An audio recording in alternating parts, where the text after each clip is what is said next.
Kita lanjut untuk pertanyaan yang selanjutnya. Assalamualaikum warahmatullahi wabarakatuh.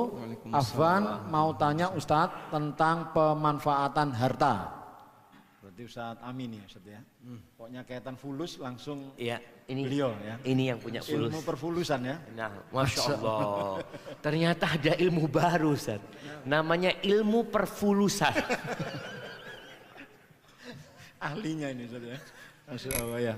Tentang pemanfaatan harta, ada suatu kasus di mana ada sebuah pesantren ahlul bid'ah yang meminta bantuan ke saya untuk mengebor atau membuatkan sumur untuk aktivitas pesantren tersebut.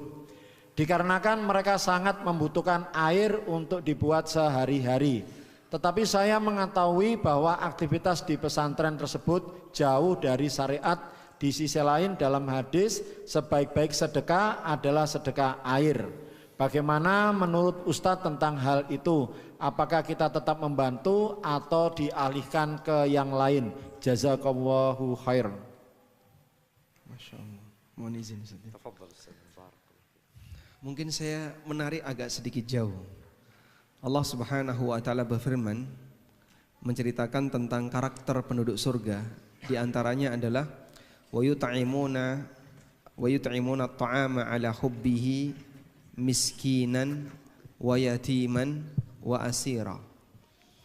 Mereka memberikan makanan yang mereka sukai kepada orang miskin, anak yatim, wa asira dan asir. Asir yang dimaksud adalah tawanan. Dan tawanannya seorang muslim adalah non-muslim.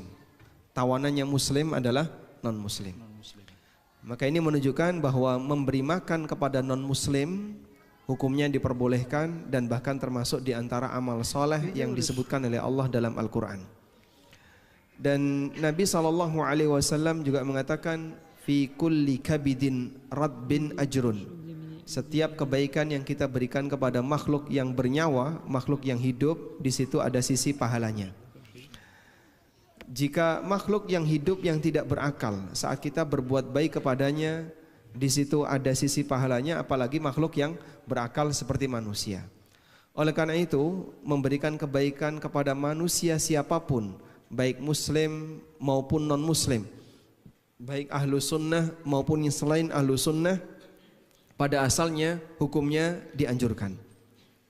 Selanjutnya, bagaimana kalau yang kita berikan kepada mereka ini ternyata praktek yang mereka lakukan dalam kegiatan ibadah dan seterusnya tidak sesuai dengan ajaran Nabi SAW? Maka di situ mungkin boleh kita bagi jadi dua. Yang pertama, jika bantuan yang kita berikan nanti berkaitan langsung dengan mendukung aktivitas masalah yang mereka lakukan. Sebagai contoh, kita membantu non-muslim tapi itu dipakai untuk kegiatan kesyirikan, jelas hukumnya dilarang. Karena Allah Subhanahu wa taala mengatakan wala ta'awanu 'alal itsmi wal udwan. Jangan tolong-menolong dalam praktek dosa dan maksiat. Yang kedua, jika bantuan yang kita berikan tidak membantu secara langsung, tidak mendukung kegiatan maksiat yang mereka kerjakan, berarti tidak masuk pada larangan wala ta'awanu 'alal itsmi wal udwan. Tidak masuk pada larangan itu.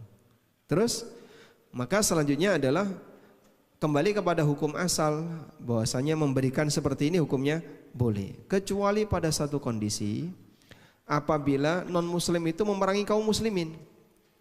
Kalau dia statusnya sebagai manusia yang sedang memerangi kaum muslimin, sebagai kafir harbi, orang kafir yang dia berhak untuk diperangi, maka kita tidak boleh memberikan bantuan apapun. Karena yang harus ditambahkan adalah semangat permusuhan. Namun kalau tidak sampai pada tingkatan itu, misalnya non muslim yang menjadi tetangga kita, non muslim yang menjadi kawan kerja kita dan seterusnya, kita ngasih kebaikan kepada mereka berupa materi, silahkan. Karena seperti ini tidak dilarang oleh syariat, dan Allah menegaskan dalam Al-Quran, la yanhakumullahu 'anil ladzina lam yuqatilukum fid dini wa lam yukhrijukum min diyarikum an tabarruhum wa tuqsitu ilaihim. Allah tidak melarang kalian untuk berbuat baik dan bertindak adil kepada orang kafir yang mereka tidak memerangi kalian dan tidak memusuhi kalian, tidak mengusir kalian. Wallahu alam, karena ini sumur dan kita tahu hasilnya berupa air yang itu dimanfaatkan untuk wudhu dan seterusnya, berarti tidak ada kaitannya langsung dengan praktek pelanggaran yang mereka lakukan, insya Allah tidak masalah jika Anda memberikan bantuan. Wallahu a'lam. Baik ya, Masya Allah ya jawabannya. Jadi insya Allah kalau langsung berkaitan dengan kehidupan tadi seperti air dan sebagainya, maka insya Allah tadi disampaikan boleh gitu ya. Barangkali kecuali ya Ustadz, kalau Ana sering juga dapat surat gitu ya, seperti proposal, surat permohonan itu untuk peringatan-peringatan Ustadz. Misalnya mereka gitu ya. minta bantuan pengadaan rokok misalnya, nah, dan korek api, nah, seperti ini tidak boleh dipenuhi. Termasuk barangkali ada kegiatan gitu Ustadz, semacam peringatan.